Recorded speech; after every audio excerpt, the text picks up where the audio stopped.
Halo halo. Kalau di video sebelumnya kita sudah membahas tentang review auditing. Jadi apa itu audit, tujuannya untuk apa, kemudian bagaimana harusnya seorang auditor melakukan audit pada satu lokasi yang sedang diaudit. Kemudian siklus-siklus apa saja yang perlu diaudit.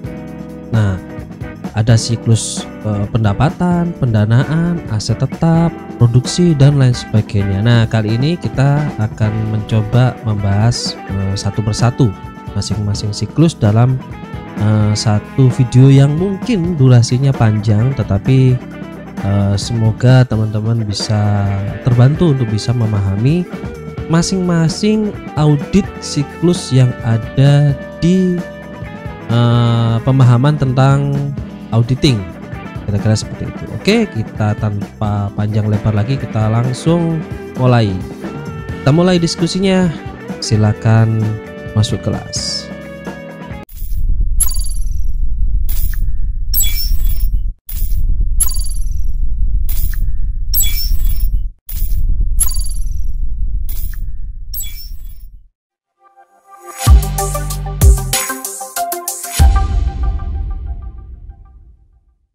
Oke, yang pertama ini adalah audit siklus pendanaan ya. Audit siklus pendanaan. Apa itu siklus pendanaan? Jadi siklus pendanaan ini adalah siklus transaksi pendanaan yang bersifat jangka panjang ya.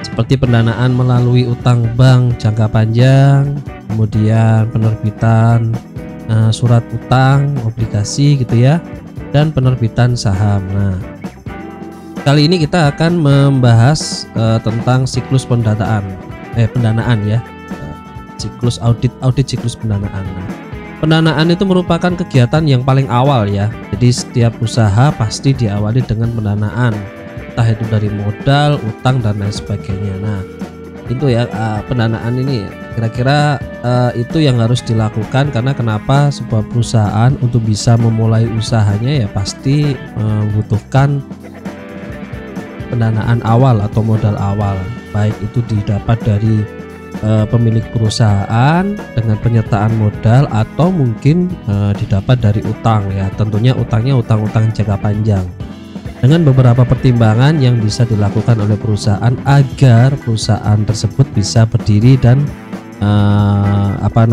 berjalan gitu ya, sesuai dengan bidangnya yang akan dikembangkan di perusahaan tersebut. Oke. Nah, kita di sini bisa melihat bahwa kegiatan perusahaan di sini terdiri dari pendanaan, investasi, operasional. Nah, dari tiga kegiatan itu kalau kita gambarkan kira-kira seperti ini ya. Ada pendanaan itu juga masuk kas gitu kan. Kemudian ada investasi, ada penyertaan modal, ada utang gitu ya, dan obligasi dan lain sebagainya. Itu pun juga nanti hasilnya masuknya juga masuk kas gitu ya. Kemudian ada kegiatan operasional, apabila itu dihasilkan dari pendapatan dan lain sebagainya, itu juga masuk kas juga. Dan begitu pun juga di pendanaan ini juga ada kas keluar juga ya untuk kegiatan pendanaan, atau mungkin pembagian laba, dividen, dan sebagainya, kira-kira seperti itu ya. Investasi juga seperti itu, pembayaran utang jangka panjang dan lain sebagainya, kira-kira seperti itu ya. Obligasinya, pengembalian dan lain sebagainya, saham dan lain sebagainya gitu ya. Kemudian tentunya ya kegiatan operasional ya, kegiatan operasional yang harus dilakukan oleh perusahaan. Nah, kemudian dari audit siklus pendanaan tujuannya untuk apa? Untuk menguji kewajaran pelaporan seluruh transaksi yang berhubungan dengan kegiatan pendanaan ya, baik yang di neraca maupun yang ada di laba rugi. Nanti kita bahas juga akun-akunnya, atau mungkin bisa digambarkan di sini. Ini kira-kira akun-akun yang ada di dalam siklus pendanaan yang tentunya harus dilakukan audit di dalam siklus pendanaan. Nah, akunnya apa aja gitu ya. Ada aset lancar, investasi jangka panjang gitu ya. Kemudian ada aset tetap juga. Kemudian aset tetap ini nanti bisa terdapat di satu siklus sendiri ya. Investasi ini juga ada nih, nanti ada siklus sendiri, tapi nanti ini tidak masuk di sini. Jadi kita di sini untuk audit ini fokusnya adalah arahnya ke sini. Utang dan modal, utang lancar. Jadi utang jangka panjang, modal. Nah, ini yang masuk di dalam audit siklus pendanaan yang akan kita bahas kali ini. Untuk yang aset ini nanti ada sendiri gitu ya, ada siklusnya. Investasi ini juga ada siklusnya sendiri, ada audit siklusnya khusus untuk investasi. Kemudian aset tetap tentu ya, ini aset tetap, aset lancar ini nanti ada audit siklusnya sendiri, nanti akan kita bahas tersendiri. Tapi kita di sini awal kita mulai dari yang ini dulu, dari yang pendanaan ya, pendanaan kira-kira seperti itu. Oke. Nah, transaksi yang ada di pendanaan yang memang harus diperhatikan oleh teman-teman dan mungkin juga seorang auditor tentunya untuk bisa melakukan audit di dalam siklus pendanaan. Yang pertama adalah transaksi pendanaan. Itu mencakup transaksi utang jangka panjang, kemudian transaksi modal saham gitu ya. Kemudian kalau transaksi yang lainnya utang jangka panjang itu juga mencakup. Lah ini kan terus membreakdown ya. Ada utang jangka panjang, utang bank ya, obligasi, leasing dalam artian untuk pembelian aset tetap, mobil, kendaraan operasional, gedung dan lain sebagainya, kira-kira seperti itu. Kemudian utang bunga, beban bunga, penghentian utang obligasi yang tadi saya sampaikan, jadi pengembalian gitu ya. Nah, ini yang termasuk dalam transaksi utang jangka panjang, di mana bagian dari transaksi pendanaan ya, utang jangka panjang.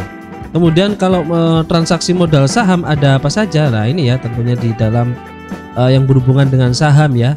Ada saham preferred, ada saham biasa, treasury, laba ditahan gitu ya, ada dividen, kemudian ada pembayaran dividen, ada konversi utang obligasi ke saham gitu ya. Nah, tentunya ini harus difahami oleh auditor. Karena mengapa? Bagaimana kalau auditor tidak memahami masing-masing jenis transaksi dan alur dan prosedurnya gitu ya. Kalau tidak paham, terus bagaimana bisa ngaudit bahwa yang diaudit itu terjadi kesalahan atau tidak sesuai dengan standar, atau mungkin terjadi sesuatu. Makanya bagaimana perlakuannya kalau saham preferred, bagaimana kalau saham biasa saat dijual, saat dibeli. Kemudian kalau ada utang dividen bagaimana gitu ya, kalau waktunya bayar dividen tetapi belum bisa membayar, kemudian lain sebagainya gitu ya. Terus kemudian kalau pembayaran dividen bagaimana. Nah, ini kalau konversi utang obligasi ya, utang obligasi di mana utang obligasinya menjadi saham, itu nanti bagaimana. Nah, ini kan ada ketentuan-ketentuan yang harus diikuti dan sesuai dengan standar. Nah, standar apa? Standar yang sudah saya sampaikan di materi sebelumnya, itu adalah standar akuntansi keuangan atau SAK atau IFRS. Nah, kira-kira itu adalah utang jangka panjang di mana transaksinya seperti ini gitu ya. Kemudian kalau transaksi modal saham kira-kira ini.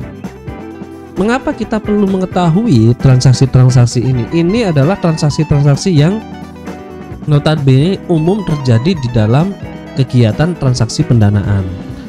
Dan ini perlu diketahui juga oleh teman-teman semua, dan khususnya auditor pasti harus tahu dan pasti tahu tentang hal ini, karena perlakuan-perlakuan ini saat terjadi di dalam lokasi audit atau perusahaan yang sedang diaudit atau pelaksanaan saat kegiatan pelaksanaan audit, saat menemui hal-hal seperti ini tahu gitu ya, oh ada utang bunga gitu ya, ada transaksinya seperti apa, kemudian standarnya seperti apa. Nah, ini harus dibandingkan antara standarnya dengan pelaksanaannya gitu ya.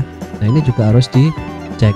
Bagaimana kalau seumpama tidak tahu ada transaksi seperti ini, kemudian ini tidak dilakukan pengecekan? Nah, itulah akan jadi masalah gitu ya. Makanya di sini kita gambarkan secara gamblang dulu kira-kira transaksi yang termasuk dalam ruang lingkup pendanaan. Kira-kira seperti itu. Nah, akun-akunnya kalau dari sini transaksinya kelihatan gitu ya. Akun-akunnya yang berhubungan dengan transaksi ini apa saja lah. Kalau teman-teman akuntansi pasti paham ya, ini satu transaksi pasti minimal kalau di jurnal gitu ya, pasti terdapat 2 akun. Salah satu akun di debit, salah satunya lagi ada di kredit. Nah, ataupun juga transaksi yang berikutnya juga kemungkinan menggunakan akun yang sama. Nah, akun-akun apa saja yang ada di transaksi ini gitu ya? Ada akun utang bank jangka panjang, ada utang obligasi, ada beban bunga, ada premium diskonto obligasi, utang leasing, saham treasury, agio saham gitu ya, dividen, laba ditahan dan sebagainya. Nah, untuk seorang auditor yang pemula gitu ya, paling tidak kalau seumpama ingin belajar melakukan audit yang khususnya audit di siklus pendanaan, ya paling tidak paling gampang gitu ya. Kita ngambil kunci di sini aja dulu. Kita melihat di dalam pelaporannya, dalam pencatatannya yang ada di lokasi yang akan diaudit gitu ya. Akun-akun ini kita periksa.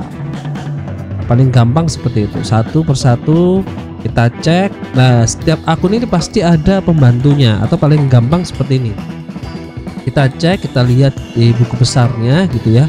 Nah, setiap masing-masing transaksi yang ada di buku besar kita cek transaksinya, kita trace gitu ya, kita trace mundur, kita cari tahu pencatatannya seperti apa, kasusnya, transaksinya seperti apa. Nah, dengan begitu seperti itu adalah sama halnya seperti kayak pelaksanaan audit, kira-kira seperti itu. Jadi kita kalau tahu dulu transaksinya gitu ya, tahu transaksinya, kemudian tahu akun-akunnya, paling tidak kita memulainya gampang kalau ingin mengaudit. Jadi tidak mungkin kita audit siklus pendanaan tetapi yang kita audit adalah bukan akun dari yang ada di sini. Nah, itu tidak termasuk dalam siklus dalam audit pendanaan. Kira-kira seperti itu. Oke, ini transaksinya, ini akunnya. Nah, apa saja yang harus diuji gitu ya. Nah, acuan pengujian komponen ini asersi manajemen ya. Kalau teman-teman masih ingat di video sebelumnya, asersi manajemen itu adalah ketentuan yang memang harus dibuat atau harus ada dalam atau sebelum melaksanakan audit, kira-kira seperti itu. Nah, komponen asersinya apa saja ini ya? Yang pertama ada eksistensi ya, atau terjadinya transaksi itu, kemudian kelengkapan, kemudian lagi hak dan kewajibannya bagaimana gitu ya, penilaian atau alokasinya, kemudian penyajian dan pengungkapan. Dan ini semua 5 komponen ini berdasarkan framework yang ditetapkan oleh PCAOB ya. Aduh, sampai belibet ya, PCAOB gitu, kira-kira seperti itu. Ini sudah saya jelaskan beberapa organisasi yang mengeluarkan kebijakan dalam pelaksanaan kegiatan audit. Di video sebelumnya ada saya bahas, ada audit luar internasional dan sebagainya, ada 3 organisasi gitu ya. Nah, ini pengujiannya menggunakan asersi manajemen ini gitu ya. Jadi auditor itu merancang gitu ya, merancang dan menjalankan prosedur audit untuk menguji ketepatan asersi manajemen dari 5 komponen yang ada ya, 5 komponen yang ada. Sebetulnya kita diberi kebebasan gitu ya, mau pakai framework yang mana, tetapi di sini kita bahas acuannya yang paling umum yang digunakan audit yang ada di Indonesia, kira-kira seperti itu sepaham saya ya. Jadi framework yang digunakan adalah dari PCAOB ini gitu ya. Oke, nah ini adalah asersi manajemennya. Jadi ini yang harus diperhatikan saat melaksanakan audit atau pengujian. Oke, ini komponen-komponennya. Nah, bagaimana standarnya tetap gitu ya, standarnya yang digunakan adalah menggunakan standar akuntansi keuangan, dan tentunya harus ada bukti pendukung dan juga ada bukti penguat gitu ya. Bukti pendukung atau bukti pembukuannya itu transaksinya, penguatnya yaitu bukti-bukti pembukuan seperti kayak konfirmasi fisik, dokumen keputusan manajemen dan lain sebagainya gitu ya. Nah, harus sesuai dengan standar. Jadi ini komponennya menggunakan asersinya, prosedurnya seperti ini gitu ya. Standar yang digunakan seperti ini gitu ya. Jadi kalau kita gambarkan pelan-pelan gitu ya teman-teman ya. Jadi di sini kalau kita auditor sebelum melakukan audit di sini mereka harus memiliki acuan atau apa ya bahasa gampangnya ya, bukan standar, prosedur dalam saat melaksanakan audit.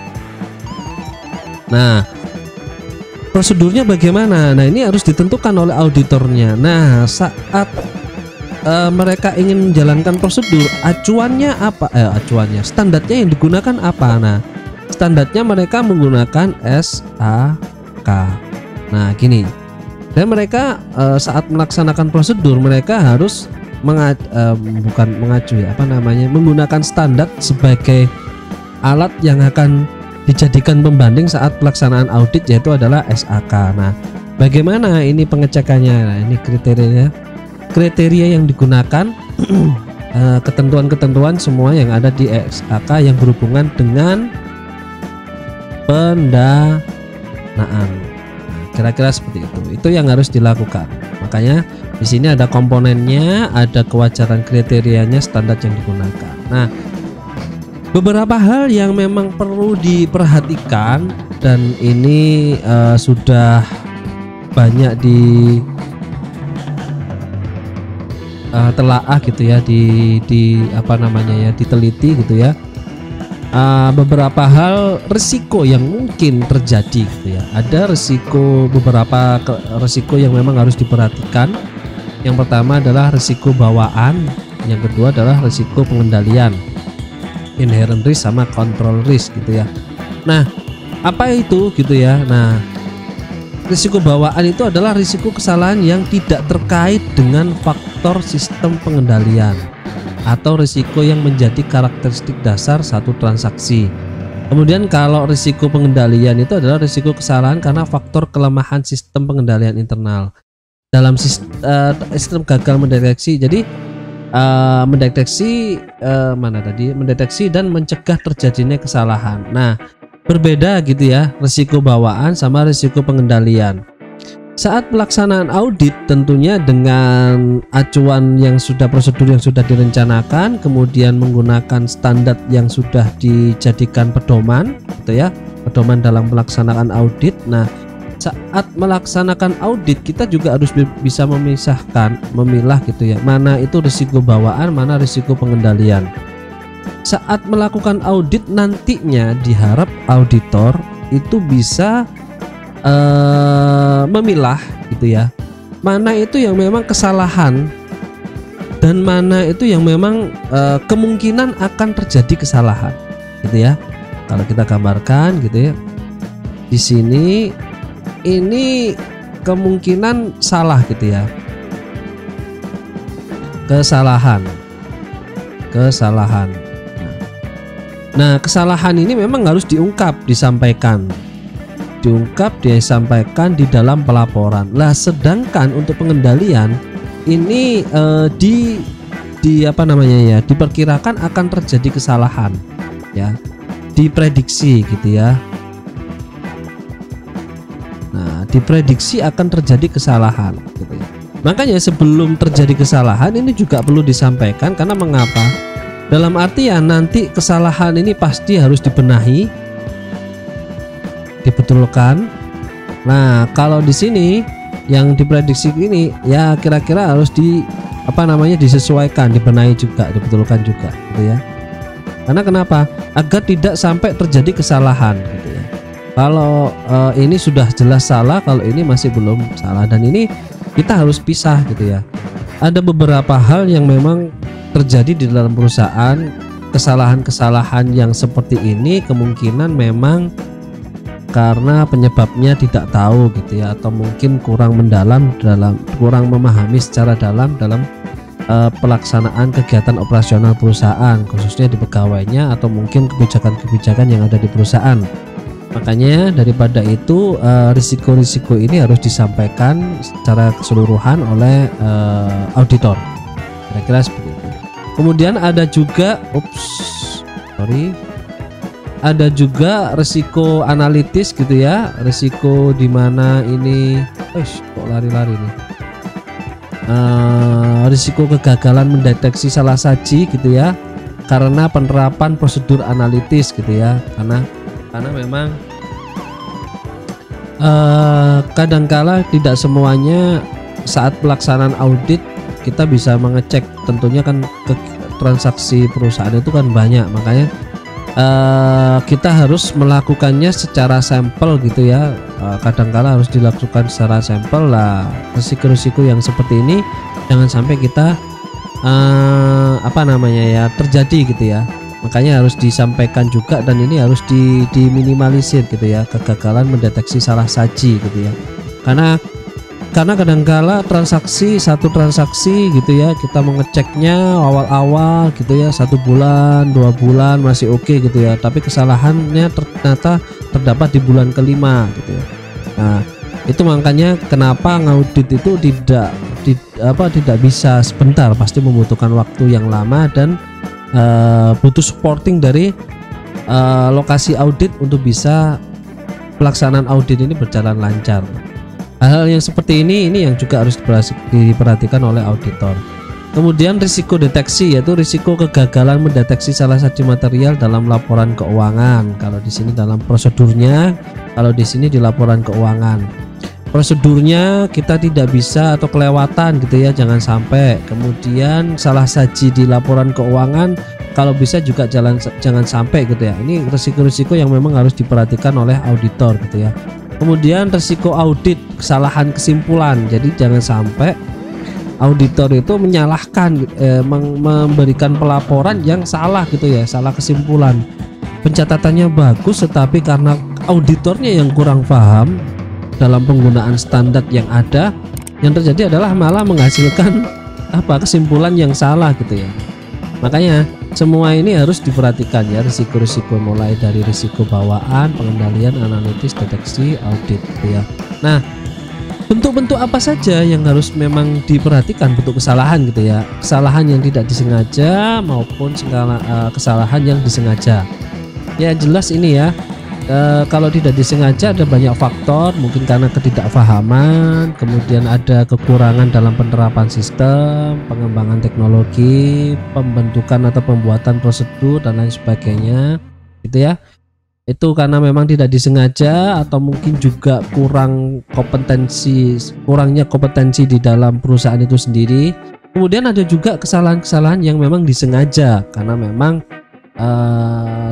dalam rangka melakukan kecurangan ya, dalam rangka melakukan kecurangan.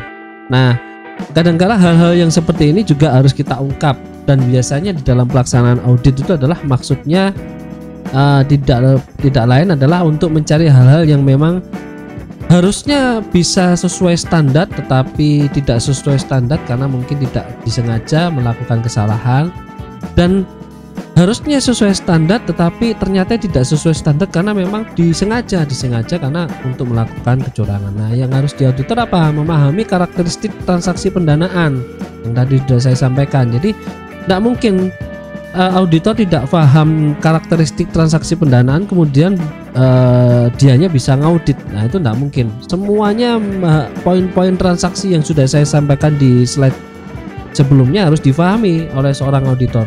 Dan berikutnya perlakuan dari akun-akunnya nanti bagaimana gitu ya, tetap jurnalnya, pengakuan transaksinya, pencatatannya dan lain sebagainya gitu ya. Dan kemudian juga harus memahami dan menguji ya sistem pengendalian internal yang ada di perusahaan, khususnya di bidang di siklus pendanaan gitu ya.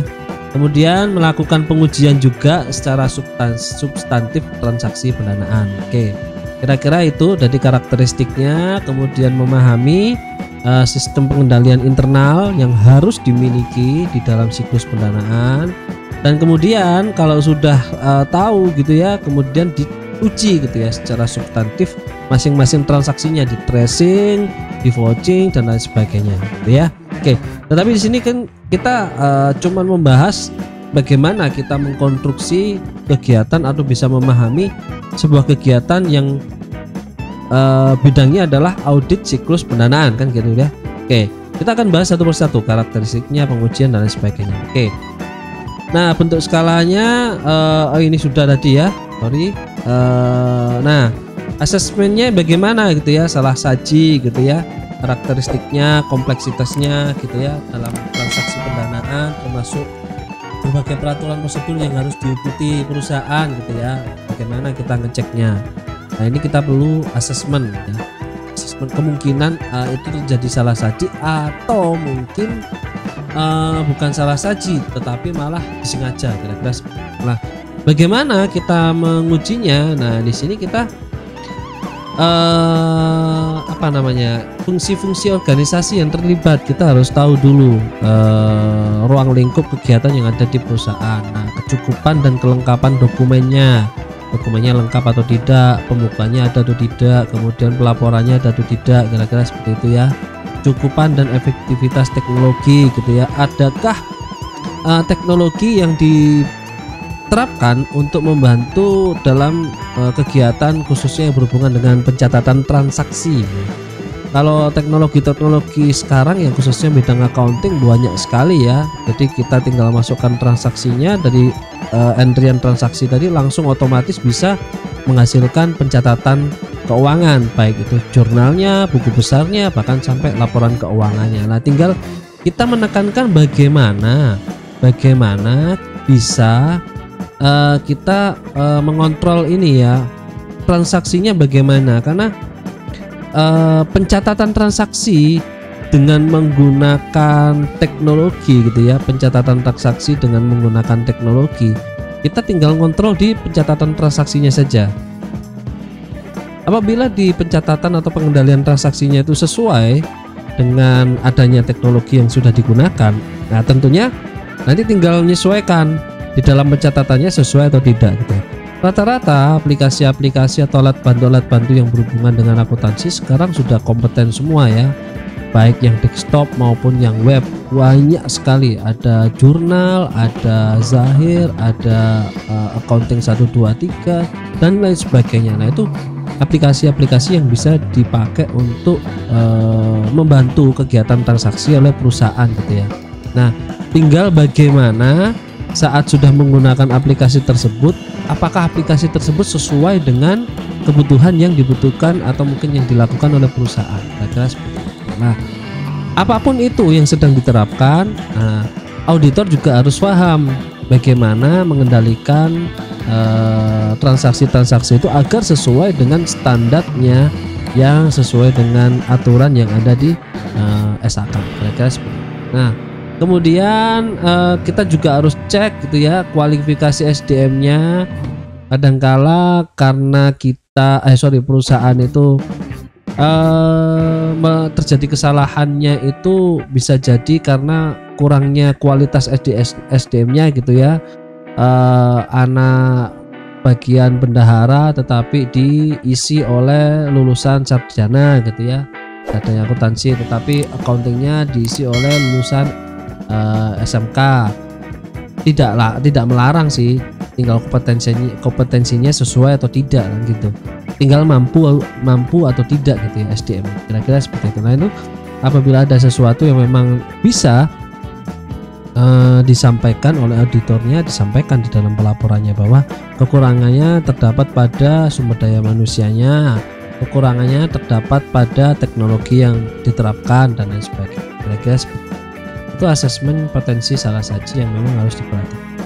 Kemudian fungsinya apa ya? Fungsinya transaksi ini ini untuk otorisasi, penerbitan, pembayaran, pelunasan. Nah ini harus juga diperhatikan karena fungsi-fungsi transaksi ini juga harus dicek gitu ya. agar validitas sebuah datanya itu bisa terjamin gitu ya, memang benar-benar valid gitu ya, memang benar-benar reliable gitu ya, memang harus apa adanya, valid dan apa adanya. Nah ini harus juga diperhatikan karena fungsi dari transaksi itu sendiri adalah agar kita bisa mendapatkan hasil pelaporan yang memang didapat dari transaksi yang memang benar-benar dilaksanakan secara sesuai dengan standar yang sudah ditetapkan. Nah kira-kira seperti itu. Dokumennya apa saja kan gitu, ada dokumennya yang harus diperhatikan, ada ini ya, dokumen manual ataupun juga elektronik gitu ya. Kemudian ada alat bukti, alat pengendali transaksi seperti kayak buku pembantu gitu ya, atau mungkin buku-buku yang memang catatan-catatan khusus yang harus dilakukan oleh SDM-nya gitu ya. Kemudian dan lain sebagainya. Nah, kalau tanpa dokumen audit tidak bisa dilaksanakan karena yang diaudit adalah dokumen dan dokumen pendukung transaksi ya. Jadi kalau seumpama tidak ada dokumen, transaksi apa, penjualan, pembelian, di sini pendanaan gitu ya, ada utang, ada saham dan lain sebagainya, tetapi tidak ada dokumennya lah, atau siapa yang mau diperiksa? Nggak bisa. Nggak akan bisa melakukan audit yang tidak ada dokumennya. Nah, oleh sebab itu semua transaksi harus didukung dengan dokumen yang terjamin keamanan, validitas serta ketepatan akuntansinya, gitu ya. Ada di video sebelumnya satu poin di mana sebelum pelaksanaan audit itu kita harus melakukan pemahaman terhadap perusahaan, gitu ya. Pemahaman terhadap perusahaan. Jadi apa namanya? Pemahaman bisnis, pemahaman bisnis atau juga perusahaan. Nah, ini harus dilakukan terlebih dahulu karena kenapa? Kita harus cari tahu bisnis ini yang dijalankan di perusahaan ini seperti apa gitu ya.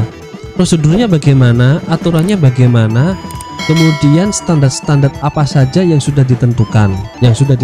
Kalau tidak ada ya kita langsung menggunakan standar-standar yang utama gitu ya, standar yang memang harusnya ada dan diterapkan di dalam proses kegiatan bisnis atau operasional yang ada di perusahaan. Kira-kira seperti itu. Nah, kalau seumpama dokumennya saja tidak ada, lah terus ngauditnya bagaimana? Nah, tentunya sebelum sampai jatuh ke sini gitu ya, sudah jalan, turun lapangan, dan terjadi adalah ini tidak dilakukan lah, audit pasti kesusahan karena kenapa? Nah, dokumennya aja tidak ada. Nah, jadi awal sebelum pelaksanaan audit biasanya dilakukan pemahaman lapangan dulu, survei lapangan dulu, pemahaman bisnisnya, perusahaan dan lain sebagainya. Kira-kira seperti itu. Kemudian ada juga dokumen terkait erat dengan jenis transaksi yang didokumentasikan gitu ya. Ada ini ya, penjaminan obligasi, kemudian penerimaan kas, memo otorisasi dan lain sebagainya. Ini dokumen-dokumen yang kira-kira harusnya ada dan sepertinya harusnya ada di dalam transaksi sebuah perusahaan, kira-kira. Nah, kemudian juga yang tidak kalah pentingnya adalah teknologi informasinya, itu bagaimana pelaksanaannya di perusahaan tersebut gitu ya. Pengendaliannya bagaimana, pengamanannya bagaimana, kemudian alat bantu untuk peningkatan efisiensi efektivitasnya dalam pelaksanaan transaksi bagaimana. Nah, ini juga harus dicek semua. Kan aplikasi itu kan alat bantu. Jadi alat bantu kadangkala itu bisa jadi sangat membantu atau bahkan juga bisa jadi sangat menghambat gitu ya. Nah, tinggal kita melihatnya bagaimana dan penerapannya yang memang sesuai dengan perusahaannya bagaimana. Nah, ini juga kita harus cek juga gitu ya, alat bantunya bagaimana gitu ya, pengamanan transaksinya, pengendaliannya bagaimana, pengamanan transaksi, nyimpannya komputer servernya di mana gitu ya. Semuanya aplikasi tetapi nyimpannya server sembarangan, kemudian servernya dicuri maling gitu ya, itu bermasalah juga. Nah, itu harus boleh auditor memberikan rekomendasi atau catatan-catatan yang berhubungan dengan hal-hal yang seperti itu juga, tetapi tidak terlalu dalam, tetapi cuma rekomendasi saja. Tidak seperti halnya memberikan pendapat gitu, enggak.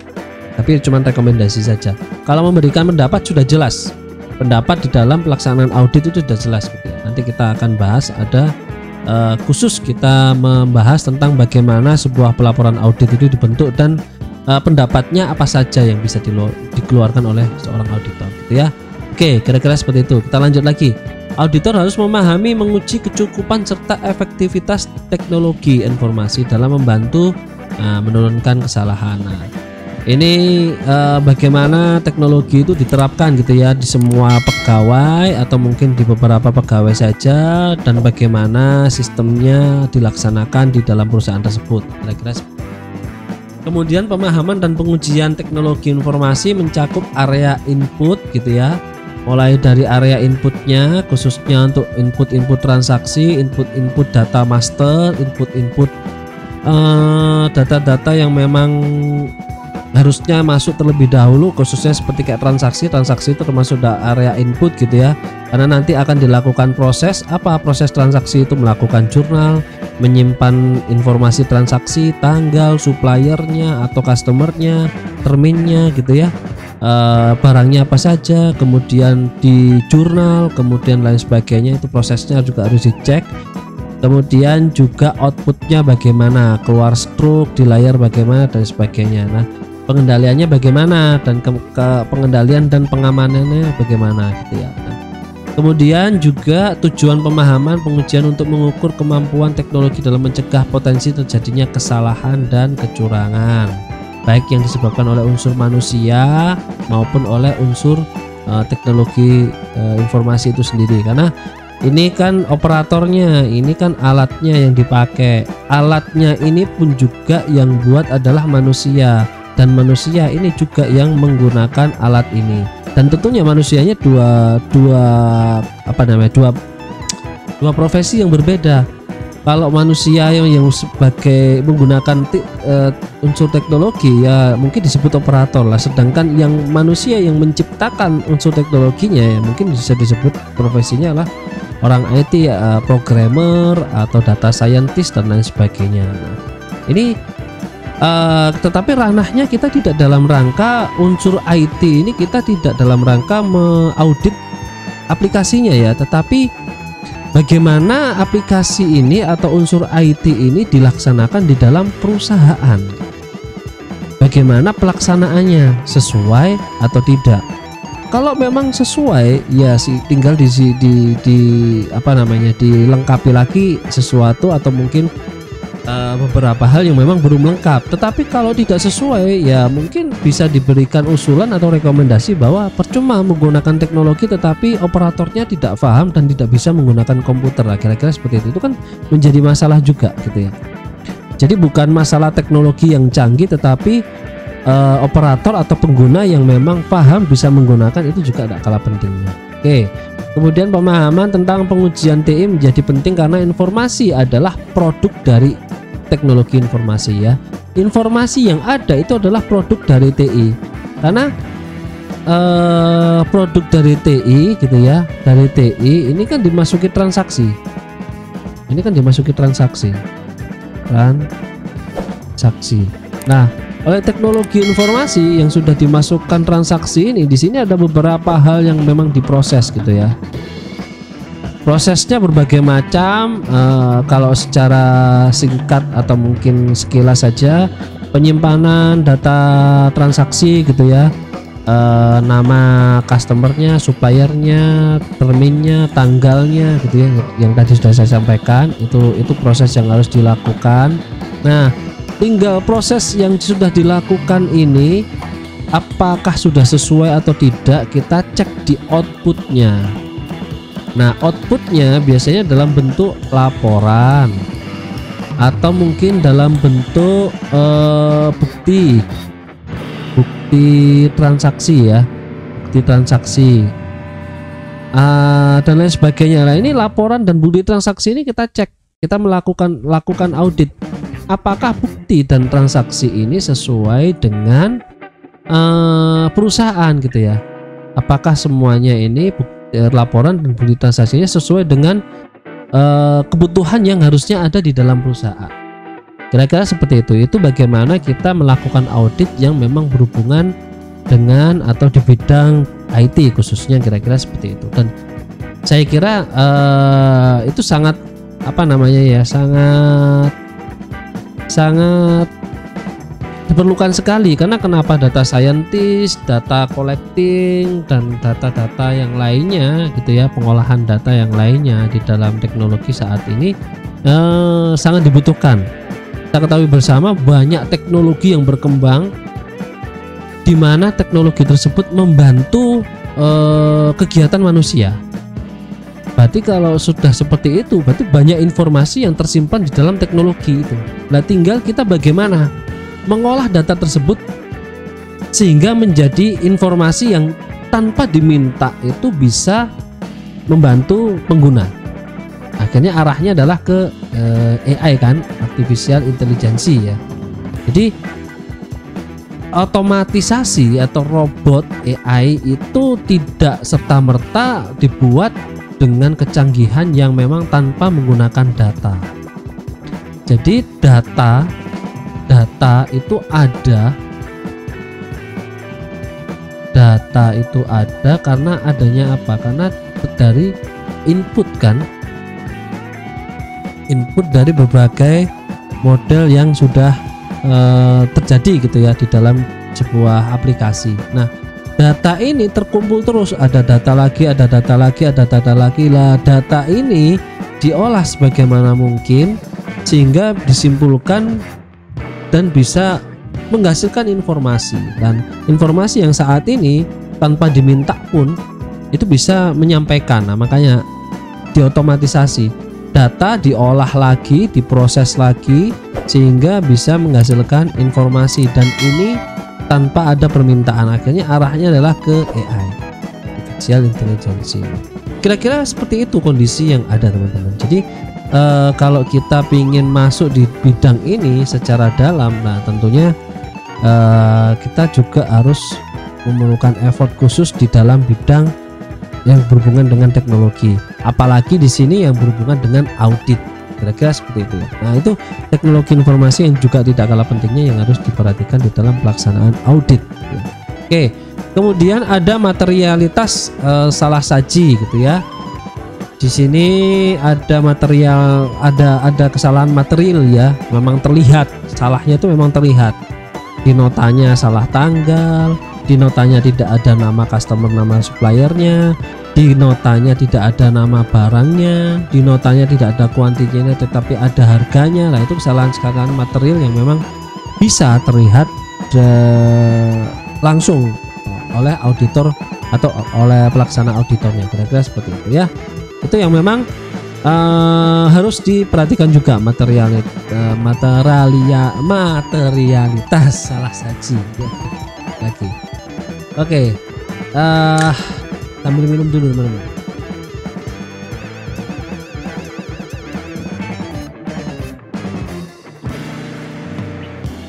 Oke, kita lanjut.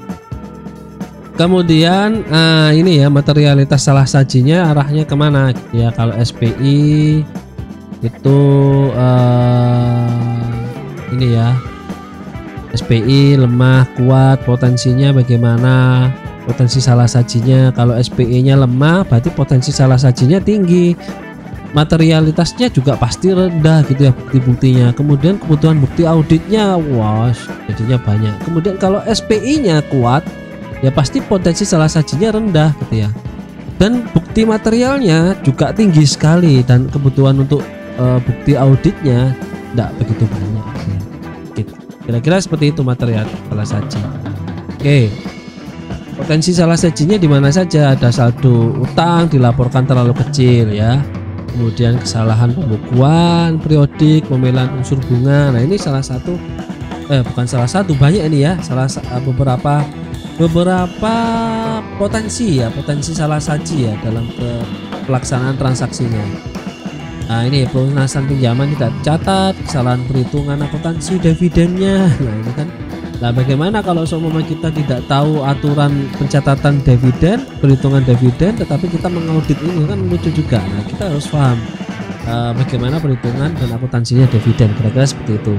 kemudian ada akuntansi treasury, akuntansi leasing gitu ya, dan sebagainya. Nah, kemudian kita harus mengujinya. Pengujian setelah kita tahu SPI-nya, kita uji secara substantif gitu ya. Pengujiannya itu bagaimana ya, di tes kontrol untuk menguji kecukupan efektivitas SPI.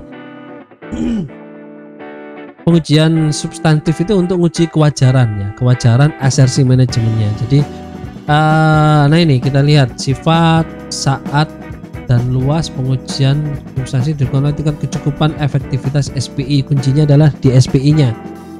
Kalau SPI-nya oke, ya kita waktu pengujian substantif juga pasti bisa mendapatkan bukti-bukti yang memang dibutuhkan, karena memang runtutannya sudah sesuai dengan prosedur yang sudah ditetapkan oleh perusahaan dan sesuai dengan standar yang digunakan di dalam khususnya di pelaporan keuangan atau mungkin di bidang siklus audit di bidang siklus pendanaan ya, kira-kira seperti itu. Nah, oke, prosedur pengujiannya bagaimana? Pendahuluan, dianalisa, diuji detail transaksinya, kemudian di saldo akunnya bagaimana, kemudian diuji gitu ya, prosedur pengujian estimasi akuntansinya, evaluasi penyajian dan pengungkapannya, dan disampaikan semua. Ini prosedur-prosedur yang harus dilakukan di dalam pengujian substantifnya. Kira-kira seperti itu teman-teman, bagaimana pelaksanaan audit siklus pendanaan yang harus dilakukan. Di siklus berikutnya kita nanti akan beberapa siklus ada kita jabarkan gitu ya, bagaimana kita melakukan, contohnya seperti ini substantifnya, tapi yang kali ini kan kita bahas ya. Kalau kita bahas mungkin terlalu panjang sekali teman-teman, karena sebetulnya saya ada bahan bagaimana kita bisa bahas audit yang berhubungan dengan utang jangka panjang itu yang harus dilakukan apa saja, pendahulunya bagaimana, analitisnya bagaimana gitu ya, detail transaksinya, detail saldonya, estimasi akuntansinya, evaluasinya bagaimana, untuk utang jangka panjang sendiri. Kemudian untuk modal juga ada sendiri. Ini sangat panjang sekali teman-teman. Nah, tetapi kira-kira itu yang memang harusnya teman-teman bisa pahami yang berhubungan dengan siklus audit siklus pendanaan. Jadi poin-poin ini semuanya yang sudah saya sampaikan itu harus difahami. Kuncinya adalah auditor harus paham semua transaksi yang terjadi di dalam siklus pendanaan. Kemudian akun-akunnya apa saja. Kemudian nanti dicek SPI-nya, sistem pengendalian internalnya bagaimana, bagus atau tidak. Apabila bagus ya pasti tidak menemui beberapa permasalahan yang memang menyulitkan. Tetapi kalau SPI-nya lemah ya mau tidak mau ya pasti besar terjadi potensi salah saji. Kemudian ya pasti butuh audit yang memang effort yang memang lebih ya dibandingkan sebuah perusahaan yang SPI-nya tidak begitu bagus. Kira-kira seperti itu teman-teman ya di dalam pelaksanaan audit siklus pendanaan. Sampai ketemu lagi di video berikutnya yang membahas tentang auditing tentunya di siklus yang lainnya, siklus aset, investasi, pendapatan, dan lain sebagainya. Oke, apabila ada yang ingin ditanyakan silahkan disampaikan di komentar. Kalau ada kesempatan nanti kita diskusi lagi di tempat yang lain atau mungkin di video-video yang lainnya. Oke, semoga bermanfaat.